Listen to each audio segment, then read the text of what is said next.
The mahogany walls of my father's study seemed to close in as he signed the final document with a flourish. The scratching of his Mont Blanc pen against paper felt like nails on a chalkboard. There, he said, sliding the trust fund transfer papers across his desk. It's done. All $2 million will go to Jennifer instead. My name is Emma Chen, and at 28, I was being written off by my family for the last time. My sister Jennifer stood by the window, trying to hide her triumphant smile as she watched our father disinherit me. Emma, my mother sighed from her perch on the leather armchair, if you just gone to law school like your sister, if you just applied yourself. I did apply myself, I said quietly, watching my father's expression darken. Just not to what you wanted. Playing with computers in your apartment isn't applying yourself, he snapped, standing up to tower over his desk. Your sister made partner at Thompson and Mitchell at 32. Meanwhile, you're what? Coding websites for small businesses, living in that tiny apartment in the city. I could have told them then. Could have explained that what they saw as playing with computers was actually the development of an AI-driven financial technology platform that was about to revolutionize global markets. Could have mentioned the Series B funding meeting I had next week with venture capitalists who'd already valued my company at $300 million. But I didn't. I learned long ago that my family only saw what they wanted to see. You're right, I said instead, standing up. I'm clearly a disappointment. Jennifer deserves the money more than I do. Jennifer shifted uncomfortably by the window. For a moment, I caught a glimpse of the sister I used to know, the one who'd shared ice cream with me after bad days at school, who'd helped me with my math homework before our parents' expectations had driven a wedge between us. Emma, she started, but I held up a hand. It's fine, Jen, really. Congratulations on making partner. You've earned this. As I walked toward the door, my mother called after me. Will you at least join us for dinner? Your father's reserved a table at Le Bernardin to celebrate Jennifer's promotion. I turned back one last time, taking in the scene. My father's disapproving frown, my mother's practiced worry, Jennifer's mix of triumph and guilt.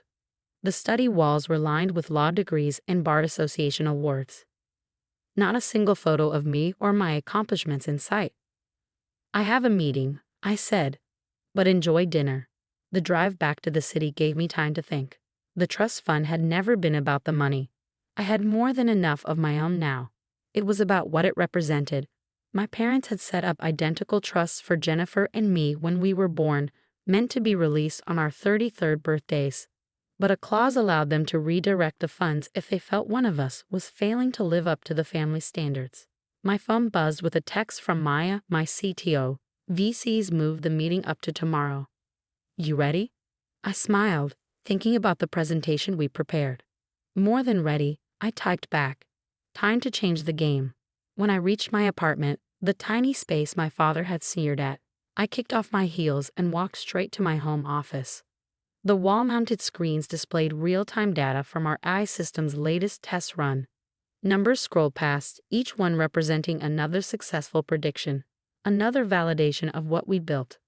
The playing with computers my father dismissed had led to the creation of aita, adaptive trading heuristics and enhanced neural analytics, an AI system that could predict market movements with unprecedented accuracy, processing millions of data points to identify patterns human traders could never spot.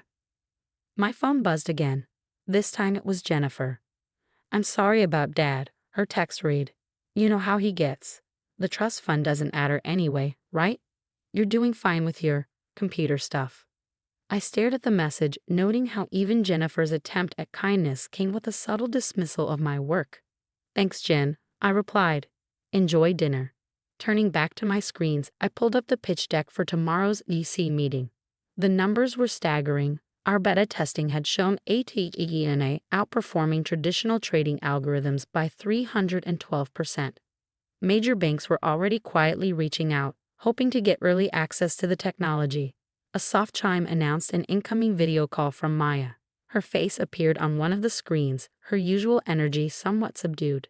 Hey, she said, how'd it go with the family? About as well as expected, I replied, running a hand through my hair. Dad signed over my trust fund to Jennifer. They're celebrating at Le Bernardin right now. Maya shook her head. Their loss. You ready to show those VCs tomorrow what real success looks like? I pulled up another screen showing ATHENA's latest test results. Actually, I've been thinking, what if we don't take the VC money? Maya's eyes widened. What? Emma, we're talking about a $50 million investment at a $300 million valuation. That's small thinking, I interrupted. Look at these numbers, Maya. We don't need VC funding. We could go public within a year, maintain complete control, and I smiled, thinking about my father's face at the IPO ceremony. Really show them what playing with computers can accomplish. Maya was quiet for a moment, processing. Then a slow grin spread across her face. You want to build an empire.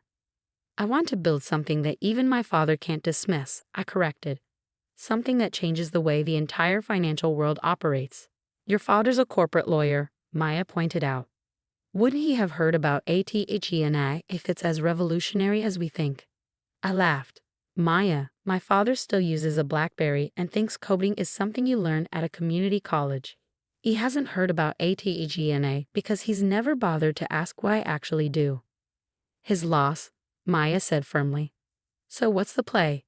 Cancel the VC meeting? I shook my head, an idea forming. No, we use it. But instead of seeking investment, we pitch partnerships, get them to open doors to their network of financial institutions. We don't need their money, we need their connections.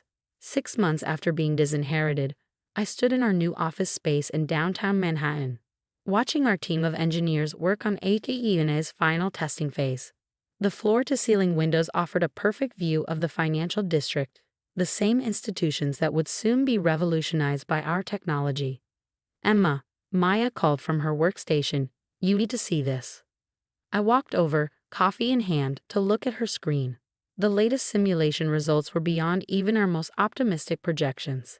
Athena wasn't just predicting market movements, it was identifying market-moving events before they happened. Is this accurate? I asked, leaning closer to study the data.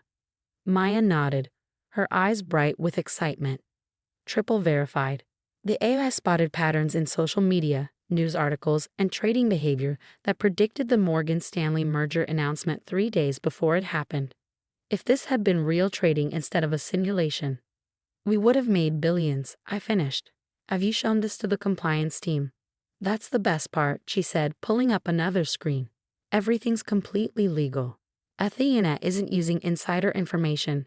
It's just better at connecting publicly available data points than any human could ever be.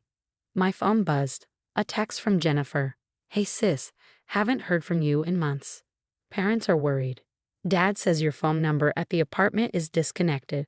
I smiled slightly. Of course it was disconnected. We'd moved the entire operation to a $40 million office space 6 blocks from Wall Street, but my family still thought I was playing with computers in my tiny apartment. I'm fine, I texted back. Just busy with work. Another buzz, this time from our head of legal, David. SEC meeting confirmed for next week. They're interested in the compliance protocols. That was an understatement.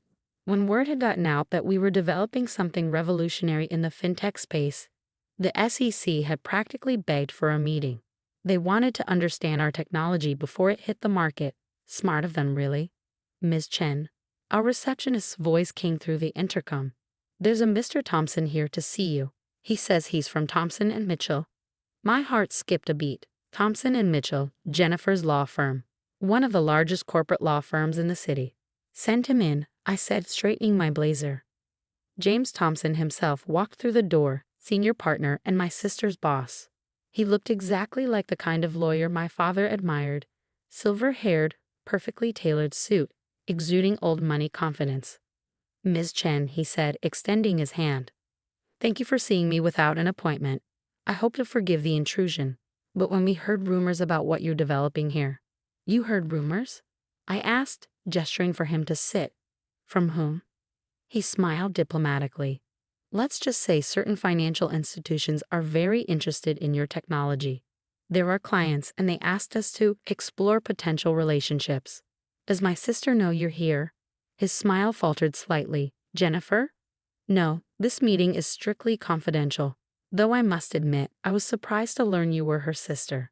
She's never mentioned that she has a sister who plays with computers. I finished for him. I imagine she hasn't mentioned me much at all. Maya appeared in the doorway, tablet in hand. Emma, sorry to interrupt, but the Goldman Sachs team is here for their demo. Thompson's eyebrows shot up at the mention of Goldman Sachs. I could almost see him recalculating my worth in his head. Mr. Thompson, I said, standing, I apologize, but I have another meeting.